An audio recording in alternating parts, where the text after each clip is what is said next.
शुनली. Hi guys, welcome to my blog. तर आजचा खूप स्पेशल व्हिडिओ आहे आमच्या बबड्यासाठी. तर मला खूप सारे मेसेज आलेले की बबड्याची स्टोरी ऐकायची. मी मागच्या टायमाला पोस्ट जेव्हा मला 2 मिलियन व्ह्यू गेलेले त्याच्यानंतर मी टाकलेलं की तुम्हाला बबड्याची स्टोरी ऐकायला आवडेल का असं. तर खूप बाळा नको करू तसं. सुसूला गेला तो. सुसूला कसा जातो हे तुम्हाला मी दाखवते. वेट. सो बाबडा इथं सुसूला गेला, म्हणजे दोन्ही पण तिथंच करतो. त्याला म्हणजे असं शिसू वगैरे आलं ना तर तो पिंजऱ्यात जाऊनच करतो. त्याला तशी लहानपणापासून आम्ही सवयच लावली. असं तो बाहेर कुठं घाण करणार नाही. त्याची ती जागा आहे, सो तो तिथेच शिसू करतो. बाबड्याची स्टोरी सांगा असं. आणि असे काही असे DM आलेले की त्यांच्या घरी रॅबिट होते पण आता ते रॅबिट नाही राहिले. सो त्यांना जे अटॅचमेंट होती त्यांच्या फॅमिलीवाल्यांना, त्यांनी पण मला स्टोरी सांगितली. आमचा रॅबिट पण असाच होता, असाच खेळायचा वगैरे, असे खूप सारे कमेंट आले. तर पहिला कमेंट म्हणजे पहिला DM असा आहे मला की तुम्ही बबड्याला कुठून आणलं असं. तर बबड्याला म्हणजे आमच्या रॅबिट्सला आणले पप्पांनी प्रॉफिट मार्केटला मस्जिदमध्ये. पप्पा काहीतरी त्यांचं काम होतं वाटतं, काहीतरी त्यांना सामान वगैरे घ्यायचं होतं आणि तिथे वाटतं ॲनिमल मिळतात, म्हणजे कुत्री मांजरी वगैरे पक्षी वगैरे असं तिथे भेटतं. सो माझे पप्पा तिकडे त्या साईडला गेलेले. आणि जी बबड्याची मम्मी आहे, मदर आहे, ती प्रेग्नेंट होती. आणि प्रेग्नेंट होती ती काहीतरी कशी मेली हे नाही माहिती मला, पण त्याची मम्मी ह्या जगात नव्हती बबड्याची. आणि मम्मी म्हणजे बबड्याची मम्मी होती ती प्रेग्नेंट होती आणि ती मेली आणि तिचे पिल्ले पण मेलेले. आणि ते त्या माणसाने जो त्यांना म्हणजे जे दुकानदार होता त्या माणसाने असंच एका कोपऱ्यात टाकलेलं कचऱ्यामध्ये. ती पिल्ली सकट, पिल्ली पण नव्हती ह्याच्यामध्ये. आता तसं बोलायला लागले तर बबड्याची भावंड, तर ती पण ह्या जगात नव्हती. सो पप्पाने तिथे बघितलं, त्या पप्पा म्हणजे बबड्याच्या मम्मीला जिवंत वगैरे आहे का. मग पप्पाने विचारलं की काय झालं, असं का तुम्ही ससा टाकला आहे. तर त्याने सांगितलं की मर गई आहे वो, असं तसं. त्याची पिल्ली पण मेलेली, नुकतीच जन्मली, म्हणजे अर्धा एक तास झाला असेल. त्या एवढी छोटी अशी पिल्ली होती. सो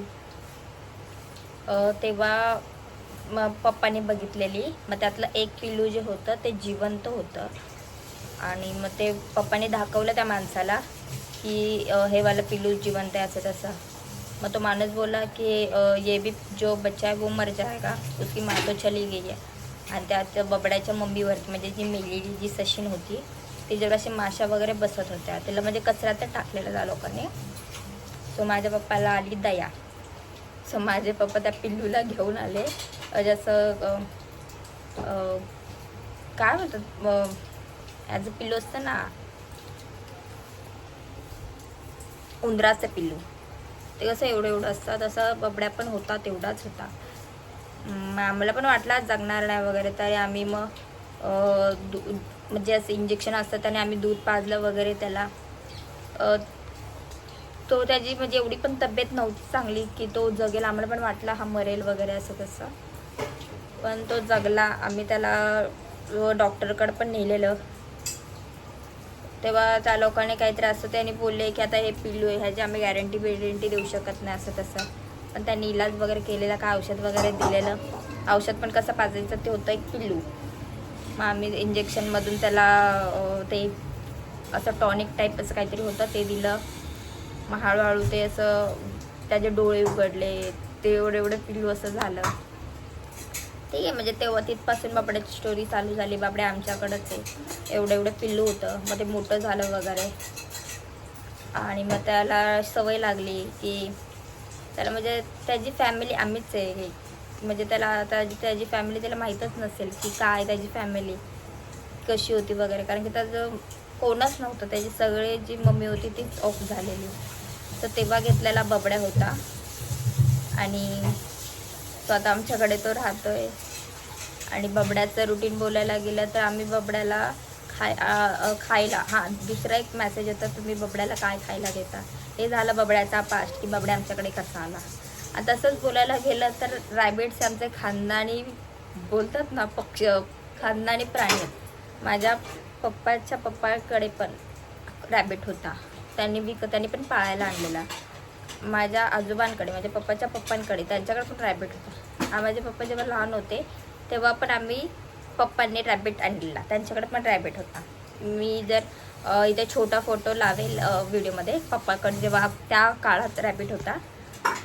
आणि ह्या पिढी म्हणजे आमची पिढी, आम्हाला माहीत पण नव्हतं तरी आमच्या नशिबात पण रॅबिटच आला. म्हणजे एक योग आहे आमच्या खानदानीचा आमच्या घरात रॅबिट असणं. आणि त्याच्यानंतरला दुसरा प्रश्न असा होता की तुम्ही बबड्याला देता काय? पप्पा 2 दिवसांनी बबड्यासाठी फ्रेश गाजर आणतात आणि कोबीचा पाला असतो तो देतो आम्ही बबड्याला. आणि एकच म्हणजे असं दिवसभरात एकदाच एवढीशी चपाती देतो, जास्त नाही देत, कारण की त्या लोकांच्या पण आतड्यांना तेवढं सूट होत नाही. सो एवढी चपाती देतो. आणि त्याच्यानंतर कोथिंबीर वगैरे असं जे ग्रीन भाज्या आहेत त्या वगैरे देतो. आणि बबड्याचा बड्डे आहे 11 सप्टेंबरला आलेला बबड्या, त्याला झाली 5 वर्ष. आता आम्ही माझ्या इंस्टा रील्समध्ये बघायला गेलं तर आम्ही बबड्याचा पण बड्डे केलेला आहे. सो तेव्हा 5 वर्षाचा बबडे झालेला आहे. तो बबड्याची जन्मडेट आहे 11 सप्टेंबर. आणि नंतरला तुम्ही बबड्याला बाहेर नेता का? तर हो, बबड्या मी असं एक तुम्हाला सांगते, आमच्या खानदानीपेक्षा एवढं कोणाला माहीत नसेल की आमच्या खानदानीतच रॅबिट चाललेले. सो जे पण आमच्या घरात रॅबिट्स आले त्यांची सेम सवय होती की जे रॅबिट्स असतात ते सकाळचे ॲक्टिव्ह नसतात. तुम्ही बघायला पण गेले असतील की रानटी ससे असतात, गावाकडचे ससे असतात, ते पण दिवसा बाहेर पडत नाही, रात्रीचे बाहेर पडतात, कारण की ते रात्री बाहेर ॲक्टिव्ह होतात. ठीक आहे, तो एक पॉईंट झाला. दुसरा, तुम्ही बबड्याला बाहेर नेता का? हो, बबड्याला आम्ही एक रोज अर्धा तास, जेव्हा आमचं जेवण झाल्याच्या नंतर त्याचा एक फिक्स टाईम आहे. सो त्याला बिना घड्याळ बघता कळतं की त्याचा टाईम झालेला आहे. एक वेळा आम्ही विसरू की 10:30 वाजले, 10:30 वाजलेत, पण तो नाही विसरत. त्याला माहिती आहे जेवण झाल्याच्या नंतर अर्धा तास त्याचा फिरवण्यात आमचा जातो. आम्ही 10 ते 10:30 बबड्याला फिरवतो, आमच्या घराबाहेर फिरवतो, असं बाहेर नाही नेत, कारण की बाहेर कुत्री मांजरी वगैरे असतील त्याच्यामुळे. आता असं बघायला पण गेलं तर बबडा स्वतः कुत्र्यांना घाबरवतो. असं बघायला गेलं तर 5 वर्ष बबड्या इथे राहतोय. सो कुत्र्यांनाही माहिती आहे की ह्यांच्या घरातला प्राणी ह्याला पण काहीच करू शकत नाही. सो बबड्याची कुत्र्यांसोबत ओळख आहे. जरी कुत्रा, आमच्या रोज कुत्रे दारात येऊन झोपतात, बबड्या पण बघतो त्यांना, कुत्रे पण त्याला बघतात, पण कधीच कुत्र्या त्याला भुकलं पण नाही किंवा काहीच नाही. उलट बबड्या त्यांच्या समोर जातो पुढे. सो तो एक प्रश्न झाला की बबड्या म्हणजे बबड्या बाहेर नेतात का वगैरे. आणि एक दोन असे DM आलेले ज्याच्याने चक्क डोकं फिरलेलं माझं. मी काय उत्तर देऊ त्यांना, मला तेच नाही कळालं, पण ठीक आहे, मी त्याचं पण उत्तर देते. काय जणांचं असं आहे की त्यांना सशा म्हणजे रॅबिट्सला तुम्ही सोडून द्या जंगलात, त्याला त्याची लाईफ जगू द्या, किंवा म्हणजे त्याची लाईफ आहे, त्याला त्याचं ते एन्जॉय करू द्या, असं तसं बाहेर सोडा वगैरे. पहिली गोष्ट, ते काय रानटी ससे नाहीत की चप्पळ पळायला रानात वगैरे. रानातले ससे चप्पळ पळतात, त्यांना कोणीही बंदिस्त नाही ठेवू शकत. ते रानटी ससे डेंजरस असतात, पहिली गोष्ट. दुसरी गोष्ट, हा नॉर्मल ससा आहे, व्हाईट ससा आहे, ह्याला तोंडावर जरी लाईट मारले तर शांत बसतो. हे जे ससे आहेत ते जंगली ससे नाही आहेत, नॉर्मल ससे आहेत की कुठल्याही जंगली प्राण्यांसोबत फाईट करतील, स्वतःचा जीव वाचवतील, कुत्र्यांपासून लपतील, मांजरीपासून लपतील. ठीक आहे, जंगली ससे ते फाईट करू शकतात. ठीक आहे, त्यांच्यात लहानपणापासूनच तेवढी क्षमता आहे, रान असतं, त्यांना त्यांच्या गुहा माहीत असतात वगैरे वगैरे. काय म्हणजे शुंगली समजा बब्यात कुठल्याही इथले नॉर्मल जे मुंबईमधले ससे आहेत तेवढ्या त्यांची क्षमता नाही आहे. ठीक आहे, कुठल्याही जंगली प्राण्यांसोबत फाईट करायची. सो तुमची अक्कल तुमच्या जवळ ठेवा, माझ्या बबड्यावरती नका आणू. ठीक आहे. आणि अजून एक प्रश्न होता मेन इम्पॉर्टंट की तुमच्या बबड्याचं म्हणजे असं मला ज्यांच्या घरात ससेच ना रॅबिट आहेत ना त्याने मला प्रश्न विचारलेला की तुमच्या बबड्याची केस वळतात का, तुमच्या बबड्याचं पोट फुगतं का, हे असं. तर जर असं नेहमी तर नाही होत, बाय चान्स कधी त्याने उलटं सुलटं खाल्लं तर त्याला एक टॉनिक दिलं आहे. जसं की सुरुवातीला बोलले की बबड्याला मी डॉक्टरकडे वगैरे नेलेलं, सो बबड्याला काही जर इश्यू झालं तर आम्ही डॉक्टरकडे नेतो. सो मला डॉक्टरने एक औषध दिलेलं आहे ज्याच्याने बबड्याची केसही गळत नाही. त्याचं जर पोट वगैरे फुगलं असेल तर ते नॉर्मल होतं एक 10-15 मिनिटात. वेट मी तुम्हाला दाखवते. हा जो ड्रॉप आहे तो जास्त पण नाही द्यायचा आहे, आम्ही थोडंसं एक किंचितभर देतो. हा वाला हिमालया लीफ 52 असं याचं नाव आहे. अशी बॉटल आहे आणि त्याच्यासोबत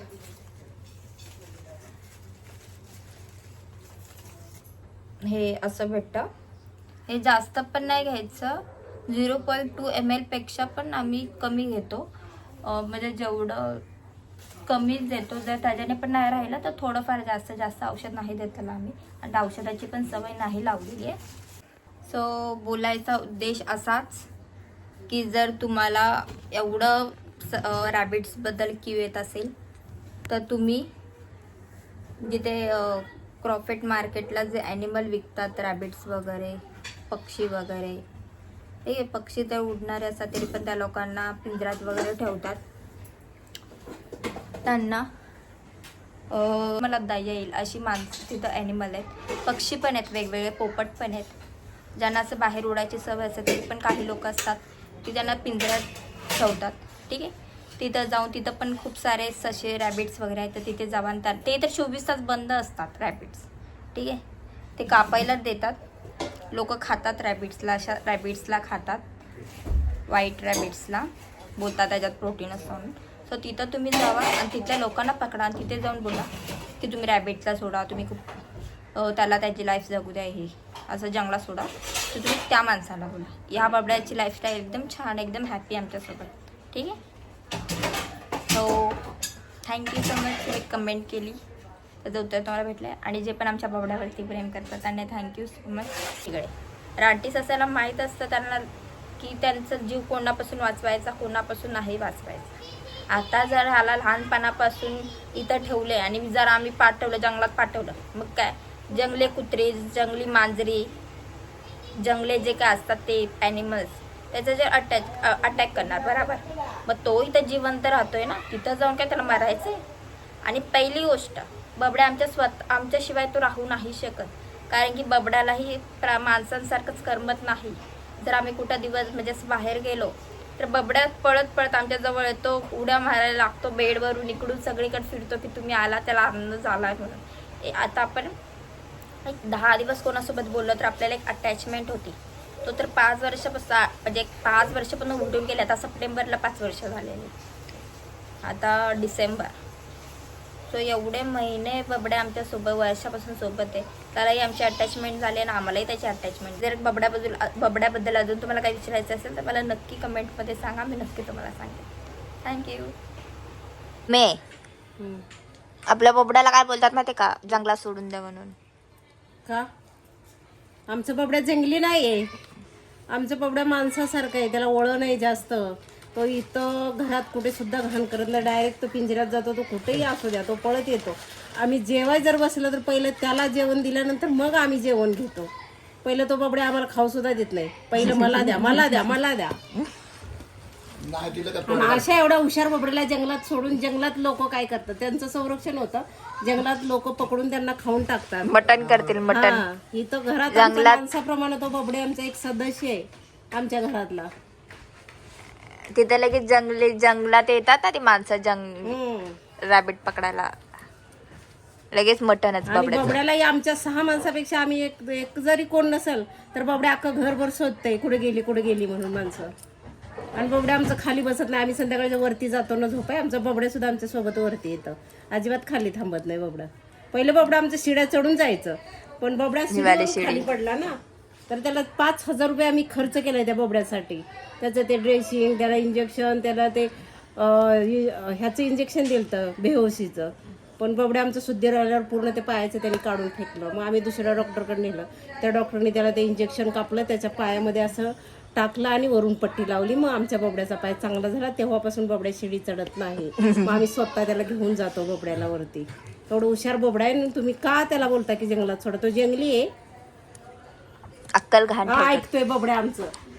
माझ्या लेकडू नाही सोडायचं गाय, तुला नाही सोडायचं. तू शहाणा आहे ना, तुला नाही सोडायचं. किती काय केलं तरी तुला नाही सोडायचं. कसा कानवर केलाय. कपरा नाही आम्हाला नाही दिसलं का आमची चिलबिल होती. आम्ही शोधाशोधी करतो. बबू बबू म्हणलं का मग येतो तो. आणि मी पण दुपारी कामावरून आलो तर त्याला टोपल्यात घ्यायला लागलो का लगेच येतो. 2 पायावर उभा राहतो, चपाती मागतो. मग त्याला चपाती देतो, खातो. आणि चपाती नसली का मग गाजर देतो, गाजर खातो. मग खुश होतो. मग इकडे दाखव. इकडं आता मी बबड्याला बोलवते. बापू